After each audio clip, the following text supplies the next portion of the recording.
मोहनलाल, घर से बाहर निकल। या तो मुझे मेरा कर्जा दे या फिर ये घर मुझे दे। मैंने तो आपसे पहले ही मना किया था, इस आदमी से पैसे उधार मत लो, ये अच्छा आदमी नहीं है। अगर समय पर पैसे नहीं चुका पाए तो रही सही इज्जत भी चली जाएगी। दिन बुरे चल रहे हैं सावित्री। जो भी व्यापार शुरू किया सबने घाटा ही दिया। पिताजी के गुजरने के बाद सोचा चंगीराम से कुछ पैसे उधार लेकर एक व्यापार चालू करूं, उसमें भी घाटा चला गया। उसके बाद एक सगा छोटा भाई था, वो भी मुझे छोड़कर चला गया। अब ये वक्त से पहले पैसे मांग रहा है, तो बताओ इसको कहाँ से दूं अपने पैसे। बाहर निकल, तुझे पैसे देने ही पड़ेंगे। आज तो इसकी इतनी बेइज्जती करेंगे कि ये घर इसको अपने नाम कराना ही पड़ेगा। अरे सुन रही हो कैसे भैया के लोग कपड़े फाड़ रहे हैं? बिना सोचे समझे लोगों से धार लेंगे तो यही हाल होगा। आज मैं बड़ा खुश हूँ। पूरे 1 लाख रुपए लाया था, 10 महीने हो गए, देने का नाम नहीं है। बाहर पूरा मोहल्ला खड़ा होकर हमारी हंसी उड़ा रहा होगा। हे भगवान, ये दिन दिखाने से पहले तो मुझे मौत ही दे देती।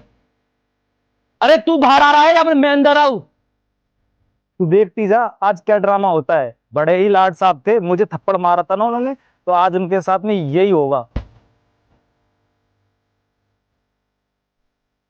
ये लो जी, बाकी सब गहनों में से यही एक अमानत बची थी, इसे चंगीराम को देकर उससे कुछ दिन की मोहलत मांग लो।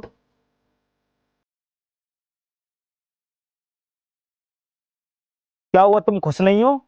मूर्ख आदमी, बेइज्जती आपके पूरे खानदान की होगी। नहीं, बल्कि हो रही है। वो 2 टके का आदमी आपके भाई की बेइज्जती कर रहा है और आप खड़े खड़े देख रहे हो। बड़ी अजीब बात है, आप उस पर हंस और रहे हो।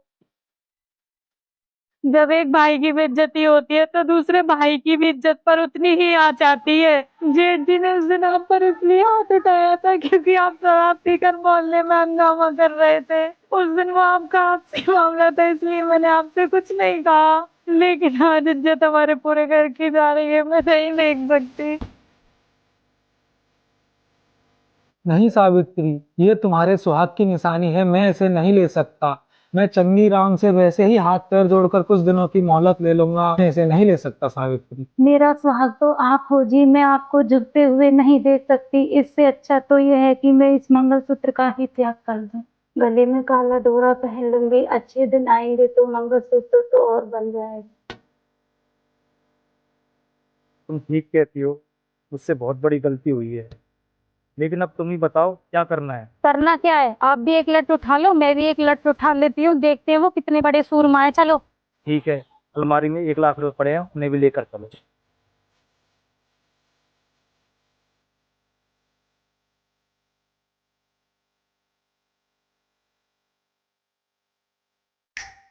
आज पूरे पैसे चाहिए, मूल भी और ब्याज भी।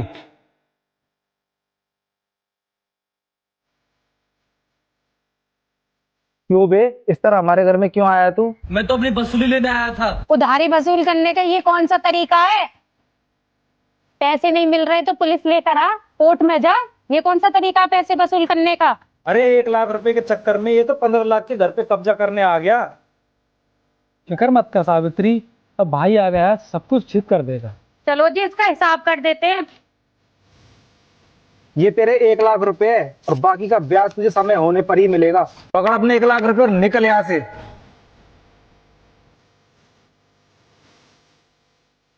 तेरा ये एहसान मैं जिंदगी भर नहीं भूलूंगा छोटे। मुझे माफ कर दो भैया, मुझे तो 3 साल पहले ही आ जाना चाहिए था जब आपका व्यापार डूब रहा था। मैं तो आज भी आपसे राजी नहीं था। अगर एहसान मानना है तो अपनी बहू का मानो, जिसने मुझे सोए हुए को जगाया।